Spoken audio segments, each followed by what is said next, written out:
Recommandus. abo banyamurenge, abo bantu murebe mubitegereze, abanyamurenge bari i Burundi b'abasore bari kubwira ngo bagiye kujya kurwanira igihugu cyabo cya Kongo. Abo nta muntu n'umwe ugiye mu gisirikare, bagiye kwicwa mu bibabwire, ntabwo muzongera kubabona. Bashobora kugenda bishimye ngo bagiye kurwanira, ngo bagiye kujya mu gisirikare. Nta muntu ugiye kujya mu gisirikare, banaenda wafanyia n'ubose aho bari batabariza abo bantu. Turazi uko CNDD-FDD ikora, ntiyagiye gukura abo bantu mu makaritiye ibaronderera neza, ahubwo bagomba kugira ngo babanyuruze kumwe birirwa baragira abandi baheze bababeshe ngo bagiye kuba bigisha. Bavuga ngo bagiye kwigisha abo bantu bakabapakira bonyene, abarundi batarimwo, ngo bagiye kubigisha, babigisha kabuke. Iyo baba abandi babaha inzira bagasubira iyo bavuye basi, mugabo kubapakira muri izo modoka babesha bagiye kubica. Rero ndabwira perezida wenyene, perezida Ndayishimiye, ko ibyo bintu akubahuka akabigira, azobibazwa kandi atari kera, azobibazwa n'abarundi aho yashize abo bantu. Turasabye abantu bose babyumva baheza abantu babatabariza. Ndabivuga muri yacu umugani mu Kirundi ngo abagabo bararakubiri bakarota kumwe. Uyu mwene wacu Yodi yarungitse, nayo nivyo navuze, ati murebe neza abo bantu ntibashobora kubarenza kuri Rusizi. CNDD-FDD turabizi. Ndiko ndabwira nyakubahwa Honorable Rosa, ambabare kumwita mu izina, urimo kumva, nukuri niwe mu mama tuba muri groupe, ahubwo we yarebe akora uwo bwabaga atabariza abo bahungu bagiye kwambukana. Nibarabesha ntabwo bashobora kubambukana, bashobora kubatwara muri Kagatumba bakabafungirayo, mu ijoro bakabasora bakabarasira haya kuri Rusizi bakabata mu mazi, bakitwa yuko barashwe. Uko urumva barashwe bari ku rugamba, nta kindi. Urumva ko nivyo umuntu avuze Yodi yarungitse bitatandukanye n'ivyo nanditse. Uko uravyumva, nukuri abo bantu babashoye ku macuniro, ahubwo tutabaro maprito Honorable Rose adufashe, atabaze abantu bo muri societe civile, abwire bibaye ngombwa, abwire na Pacifique ni nazwe arabe kugene abo bantu ko bambutswa bashikwe mu maboko ya Monisco. Yes, ngira ngo ayo majwi urayumvise. I Burundi rero, ngo ari ikintu cyitwa umuntu yanyandikiye ariko ndabona niyo yamforwardinze, iri mu Cyongereza, ni message ivuga ngo there are dangerous developments in Burundi that need urgent media attention. Ati hari ibintu i Burundi biri kujyamo mbere bitari byiza ku buryo bikeneye ko itangazamakuru ribyitaho. Hundreds of Rwandans and Banyamulenge in Bujumbura and its suburbs are being arrested and transported in military trucks to Gihinga and Bubanza. Ngo amagana n'amagana y'Abanyarwanda n'Abanyamulenge bari Bujumbura ndetse no mu nkengero za Bujumbura barimo barafatwa, barangiza bakajyanwa mu modoka za gisirikare zibajyana hitwa Gihinga n'ahitwa Bubanza for screening, kugira ngo bamenye bari what is going to happen to these people. Niki cyaba kigiye kuba kuri aba bantu. This arrest follow President Ndayishimiye calls to Imbonerakure and the general population to prepare for an imminent attack by Rwanda. Nuvuga ngo izi uku gutangira gufata aba baturage, gufata abantu by'umwihariko bavuga ururimi rw'Ikinyarwanda, bije nyuma yaho Ndayishimiye Evariste General Neva ahamagariye abaturage be bose kwitegura yuko u Rwanda rwenda kubataka. Urumva icyo bari gutegura. Note that this is taking place in the context of bad socio-economic situation.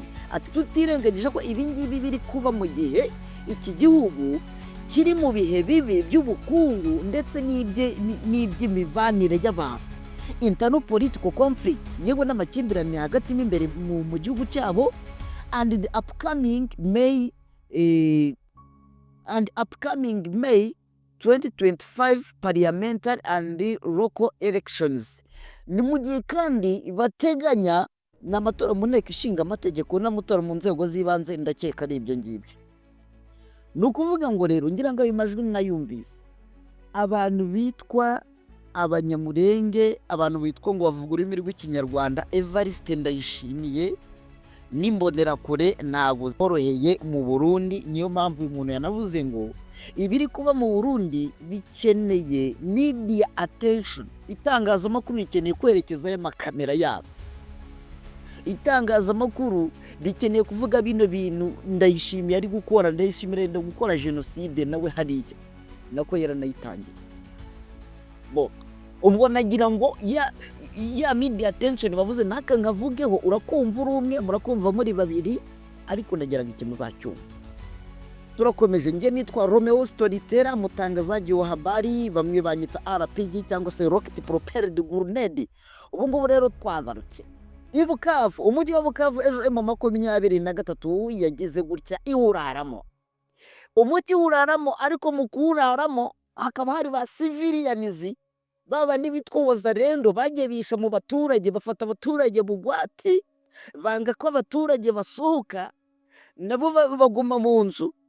M23 yarayikuramo ikintu cyitwa amasuku ibahanduramo, n'igoma niko bimeze. Ubu reka mbijyanirane, ingoma naho habanje hanyuramo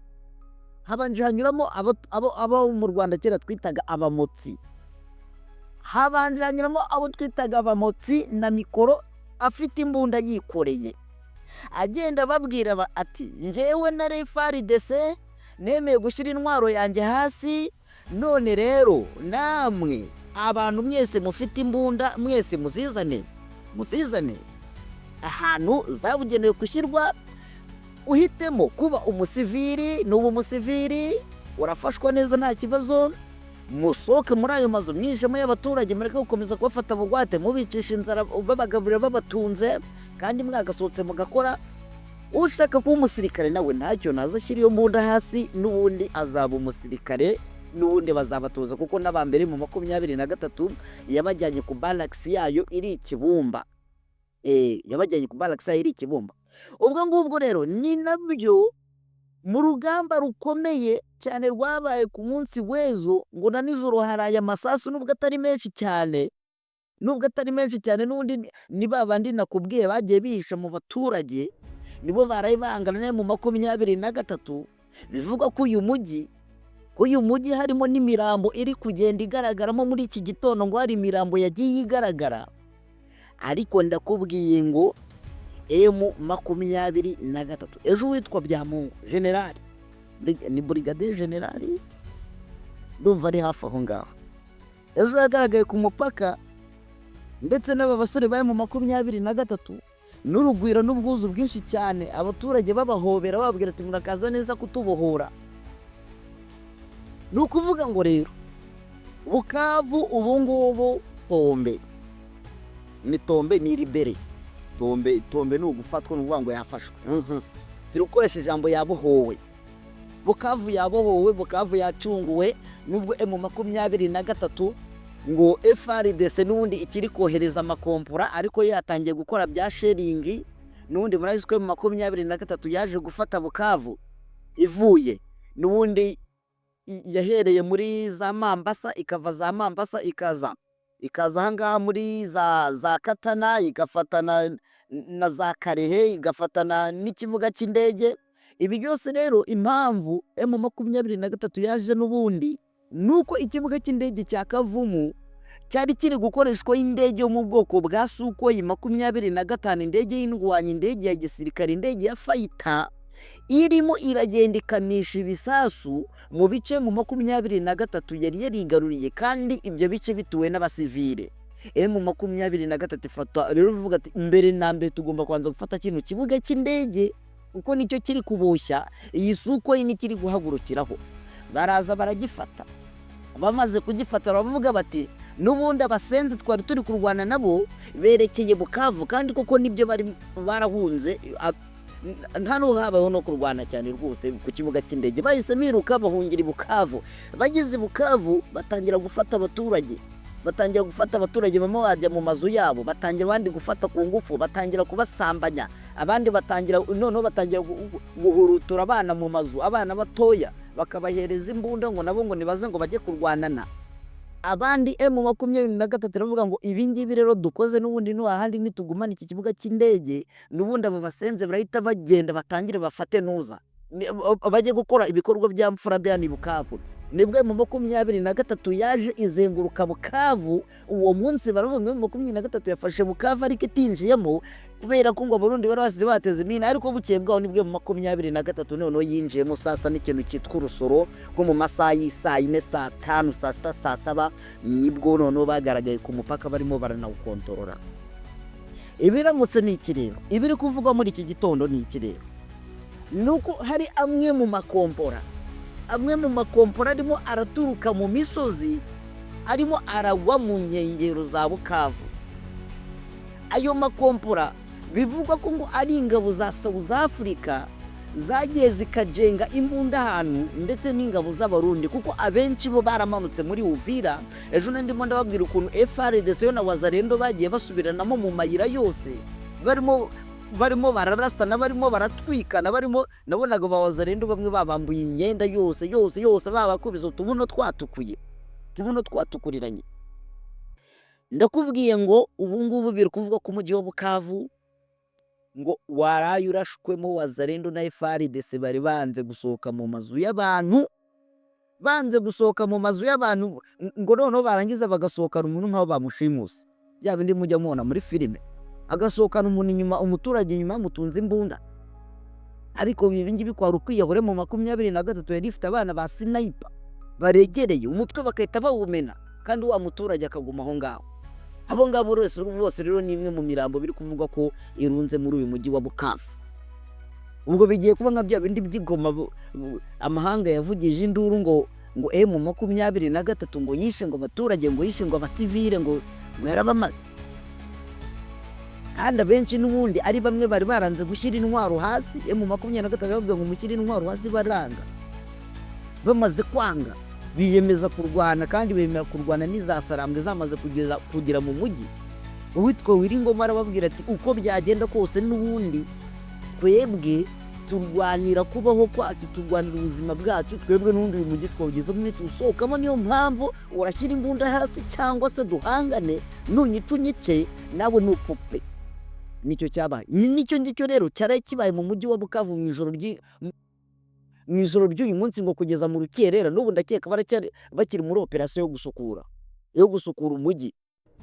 Namwe mu makompora sinzi niba Abanyafurika y'Epfo niba ari babandi bari baje Lubumbashi bahageze, niba usinzi ubwo dushobora kuba hari wenda tugiye kongera kwitegura intambara noneho ikaze cyane. Niba ari babandi Lubumbashi bahageze sindamenya neza, niba ari Abanyafurika y'Epfo baje Lubumbashi, cyangwa ari Abanyafurika y'Epfo baje baturutse. Hari abo indege ebyiri za gisirikare zazanye za Antonov, bino bidege binini bya gisirikare, bibazanana n'intwaro bibasiga i Bujumbura, ngo barangije bajyana mu kigo cya gisirikare. Niba ari bo bambutse ntago mbizi, gusa M23 iracyafite akazi ko kongera gusukura, ikabanza igasukura. Navuga ngo niba igiye kugenda ikabageza za Uvira, nabo niba igiye kubasanga Uvira kugira ngo ibime inzira yo kuzagaruka kubatera no kwisubiza umujyi wa Bukavu, sinzi uko nabyita. Gusa ndakubwiye ngo operasiyo hano zabaye operasiyo. Ibyo ngibyo ni Bukavu, ibyo ni ibiri Bukavu. Twamanutse rero, twamanutse ahitwa mu Minembwe. Koloneli Rukunda Makanika Michel ngo arimo ararwana, niba nabyita umuhenerezo, nawe nyine arimo ararwana nk'uko M23 barwana, kurwanirira ubuzima, kurwanirira gupfa no gukira. Ngo ubwo ngubwo Wazalendo bamanutse, Abarundi bamanutse, hari Abarundi batashye bambutse bahita bataha. Baravuga ngo ibintu tuzabivamo, niba bamwe baragiye kwisha mu kibira, mu ishyamba rya Kibera, niba abandi baragiye bagiye kuzemera Neva akabafunga, ariko ngo bamwe bahise bajya Murenge, bahise berekeza mu Minembwe. Ariko ngo umugabo witwa Rukunda Makanika Michel na Twirwaneho ziwe n'ubundi, ariko M23 birasaba eregara M23 birasaba ko imanuka naho za Uvira hose ikahabakura, kuko n'ubundi bagiye kwica abanyamurenge. FARDC bahunze bagiye kugenda bica abaturage bahariya, bica abanyamurenge, ariko nubwo Twirwane iri kwirwanaho, ariko nanone bakeneye ingufu zikomeye cyane. Ubu biri kuvugwa ko n'ubu ngubu mu gitondo cya kare hano muri iyi misozi miremire y'Umurenge, no kugenda ukajya muri santere ya Minembwe no mu bindi bice ngo ni Ndondo na Bijombo, niko bambwiye. Muri Ndondo na Bijombo, niba Ndondo na Bijombo, niba Ndondo ya Bijombo, ngo mu mihana yabo ikintu cyitwa isasu riri kuvuza ubuhuha. Umuzarendo Umurundi ngo arimo arohereza Makanika nawe akohereza. Ubwo rero Bwana General Byamungu, aba baturage ba hano Makanika Michel nawe aragukeneye, agukeneye kujya kumutabara no gutabara bari abaturage nk'uko mwatabaye Bigoma, nk'uko mwatabaye aba baturage bose bahani Bukavu, nk'uko mwatabaye baza Kavumu na Katana na za Mambasa hose na za Rubero. Ibyo ngibyo nibyo biri hano mu majyepfo, ibyo nibyo biri hano mu majyepfo. Ngo za Kamanyuraho ngo naho ngo barimo barikusanya, ngo bari kwisuganya rwose, nakubwira niba bari kwisuganya ngo bajye gutera ibitero, ariko ikiriho cyo nuko niba batemera gutsindwa, ariko Kisekedi wagira ngo zino ngabo ziraniyobora, wagira ngo izi ngabo ziraniyobora, kuko ubwazo n'imyanzuro imwe n'imwe zifata isa nkaho ari imyanzuro bafata nta na komanda, ariko ubundi n'urwego bagezeho nta na komanda. Ubundi se ko ngo bakomanda baba barahunze mbere, ariko wambwira umuvugizi wa FARDC muri Kivu y'Amajyaruguru bamwitaga Lieutenant Colonel Njike Kayiko. Uwambwira ahantu Njike Kayiko ubu ngubu yitsimbye, niba ari umuntu ushaka kumenya ahantu aherereye uwamunyire. Umugabo bita General Masunzu bimaze kumwangira, amakuru mfite ntahagazeho neza, nuko uyu mugabo witwa General Masunzu ngo hari kompura ngo ryaturitse rimutwara ikama, rimutwara ngo igice cy'itama. Ayo niyo makuru, ayo numva sindanabibona, ariko nta gitangaje na Cirimwami yari generali, na Cirimwami yari generali. Hanyuma rero dukomeje ahitwa muri teritwari ya Rubero, ari naho ngiye gusoreza. Muri teritwari ya Rubero hari abadepite bamanutse babiri n'umwe w'umugore, abadepite babiri b'abagabo n'umwe w'umugore, ngo bagiye gutera ingabo akanyabugabo ziri ku rugamba. Aba badepite rero umwe yahuye n'ibyago. Uti byagenze gute? Ngo bari babambitse atibare nka bya bindi nk'uko Cirimwami byamugendekeye. Umudepite ngo nawe ngo yitore ngo agiye kujya ku rugamba, ariko icyiza cyiwe wenda ntabwo yarashwe nawe mu 23, nta nubwo yapfuye, ariko ngo ibyamubayeho ngo yakinishije imbunda ngo imutwara ikiganza. Niba yarirashe mu kiganza, ayo ngayo ni amakuru ari guturuka muri teritwari ya Rubero mw'abantu.